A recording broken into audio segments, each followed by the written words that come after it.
Hello dear students, एक बार फिर से आपका स्वागत है आपके अपने फेवरेट यूट्यूब चैनल chemistry.com में। दोस्तों, बहुत से बच्चों का ये कंप्लेंट रहता है, बहुत से बच्चे ये कहते हैं कि सर मोल मुझे आज तक समझ में नहीं आया कि मोल होता क्या है।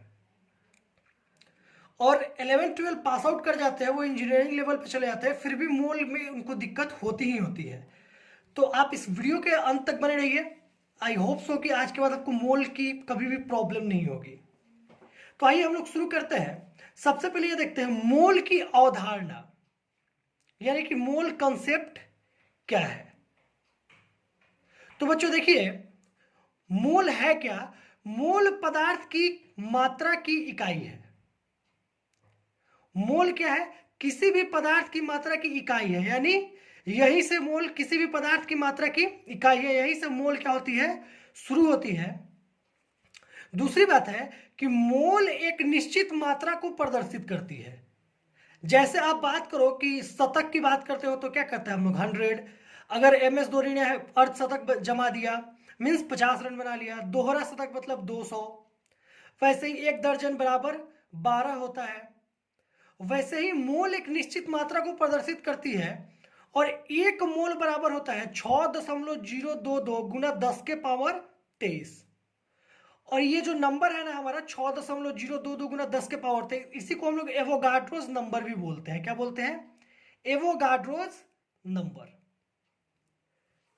नेक्स्ट पॉइंट, मोल का संबंध पदार्थ के द्रव्यमान, उस पदार्थ के कणों की संख्या और गैस के आयतन से होता है। ठीक है बच्चों, अब हम लोग आते हैं मोल के डिफिनीशन पे। मोल की परिभाषा क्या कहती है, तो आप इस मोल की परिभाषा को आप ध्यान से समझना, आपको एक बार में समझ में आ जाएगा। मोल कहता है किसी पदार्थ की वह मात्रा, किसी पदार्थ की वह मात्रा जिस मात्रा में उस पदार्थ के परमाणुओं की संख्या कार्बन 12 के 12 ग्राम में उपस्थित परमाणुओं की संख्या के बराबर हो, मोल कहा जाता है। यानी मान लो कि कोई एक पदार्थ है, एक तरफ कोई एक पदार्थ रखा हुआ है और एक तरफ कार्बन 12 परमाणु रखा हुआ है। अब कार्बन 12 परमाणु का 12 ग्राम लिया और उसमें टोटल परमाणुओं की संख्या को हमने क्या कर लिया, काउंट कर लिया। जितना उसकी संख्या होगी वही जो पदार्थ उसके साथ रखा गया है ना, उस पदार्थ में जितना 12 ग्राम पदार्थ में परमाणुओं की संख्या के बराबर होगी। इसी को हम लोग क्या कहते हैं, मोल कहते हैं। यहां पे हमने इसको और इजी कर दिया है। 1 मोल क्या होता है, 6.022 गुना 10 के पावर 23। अब इस 1 मोल का मतलब क्या क्या हो सकता है, तो बच्चों 1 ग्राम परमाणु की बात करें किसी तत्व में, वो भी बराबर होता है किसके, 1 मोल के। 1 ग्राम अणु ये भी बराबर होता है किसके, 1 मोल के। या फिर STP या NTP यानी कि स्टैंडर्ड टेम्परेचर एंड प्रेशर पे, या फिर नॉर्मल टेम्परेचर एंड प्रेशर पे 22.4 लीटर गैस का मान भी बराबर होता है किसके, 1 मोल के ही होता है। ठीक है बच्चों, तो आइए इसके कुछ फॉर्मूला के बारे में हम लोग देखते हैं। मोल बराबर फॉर्मूला क्या होगा, तो पहला फॉर्मूला था कि मोल बराबर पदार्थ का द्रव्यमान बटा अणु या परमाणु भार। मान लीजिए कि किसी क्वेश्चन में आपको सीधा पदार्थ का क्या दिया हुआ है, आपका द्रव्यमान दिया हुआ है, वेट दिया हुआ है कि इतना ग्राम कोई पदार्थ दिया हुआ है और उस पदार्थ का नाम दिया हुआ है। तो वहां पे अगर आपको मोल निकालना है तो जो पदार्थ का द्रव्यमान ग्राम में दिया हुआ है उसमें आप अनुभार से, यानी उस पदार्थ के अणु या परमाणु भार से आप क्या कर दो, भाग दे दो, आपको मोल की संख्या पता चल जाएगी। मोल बराबर कणों की संख्या बटा एवोगाड्रोस नंबर। किसी क्वेश्चन में अगर पदार्थ के कणों की संख्या दिया हुआ है और कह रहा है कि इन कणों की संख्या में मोलों की संख्या कितनी होगी, तो उस कणों की संख्या से एवोगाड्रोस नंबर यानी कि 6.022 गुना 10 के पावर 23 से आप क्या कर दो, डिवाइड कर दो, आपको मोल पता चल जाएगा। अगर कोई गैस दिया हुआ है और उसके मोल के बारे में आपको पता करना है तो आप कैसे पता करोगे, तो उसके लिए फॉर्मूला होगा मोल बराबर गैस का आयतन लीटर में। गैस का आयतन क्या चीज में लोगे आप, लीटर में लोगे, और उसमें आप डिवाइड कर दोगे 22.4 से, और जो आपका आएगा वही आपका क्या आएगा, मोलों की संख्या आएगी। ठीक है बच्चों। अच्छा, मोल को हम लोग डिनोट किस चीज से करते हैं? तो मोल को हम लोग डिनोट करते हैं एन से। किस चीज से? एन से। मोल को एन से हम क्या करते हैं? दर्शाते हैं। क्लियर है दोस्तों? कोई दिक्कत? कोई दिक्कत नहीं है। नेक्स्ट फॉर्मूला आप देखो, एक अणु या परमाणु का द्रव्यमान। अगर आपसे पूछ रहा है कि एक अणु या परमाणु का द्रव्यमान क्या होगा, तो आप कैसे निकालोगे? तो अणु या परमाणु भार बट्टा एवोगाड्रोस नंबर, यानी अणु या परमाणु भार में एवोगाड्रोस नंबर यानी कि 6.022 गुना 10 के पावर 23 से आप क्या करोगे?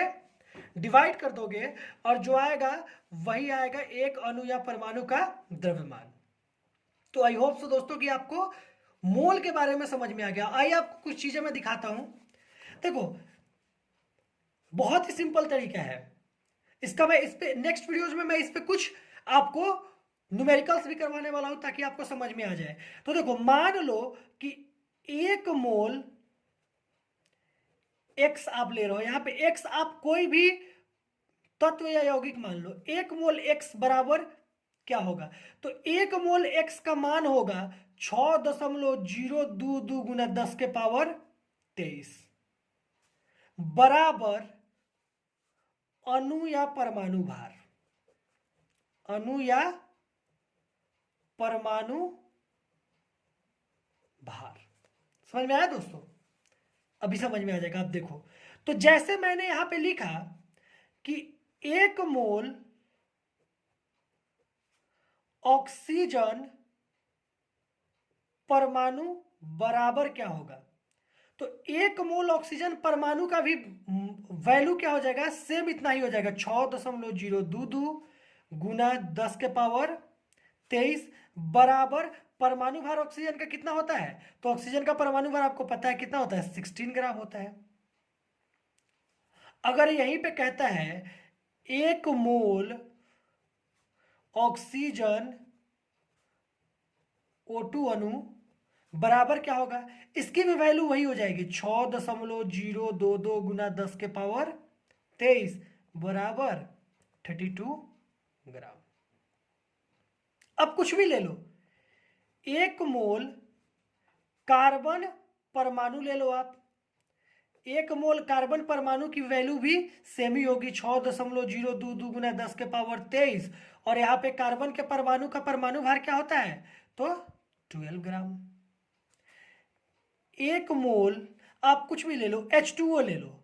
एक मोल H2O अणु बराबर क्या होगा? तो इसकी भी वैल्यू सेम ही हो जाएगी, 6.022 गुना 10 के पावर 23 और बराबर अब H2O का अणुभार क्या होगा? तो 18 ग्राम। समझ में आ रहा है दोस्तों? एक मोल CO2 अणु बराबर क्या होगा? तो इसकी भी वैल्यू वही हो जाएगी, 6.022 गुना 10 के पावर 23 और CO2 का क्या हो जाता है? तो 44 ग्राम अणुभार हो जाता है। यानी कि 1 मोल एक्स बराबर क्या होगा? 6.022 गुना 10 के पावर 23 और इतना ही वैल्यू होता है उसके अणु या परमाणु भार की। तो आप एक मोल एक्स, यानी इस एक्स के जगह पे आप कुछ भी रख लो, कोई अणु रखो या कोई परमाणु रखो। आप एक मोल O लोगे फिर भी वही होगा, एक मोल O2 बराबर भी उतना ही होगा, एक मोल O3 उसका भी वैल्यू 6.022 ग्राम 10 के पावर 23 ही होगा। चेंजेज किस में आएंगे? सिर्फ अणु या परमाणु भार में। तो आई होप सो दोस्तों कि आपको मोल कंसेप्ट काफी अच्छे से समझ में आया होगा। नेक्स्ट वीडियोस में हम लोग इस पे न्यूमेरिकल्स भी करेंगे। तब तक आप इस वीडियो को देखिए, और इस वीडियो को पसंद आता है तो इसको आप लाइक शेयर और सब्सक्राइब जरूर करें। साथ साथ इस वीडियो को अपने फ्रेंड के साथ शेयर जरूर करें।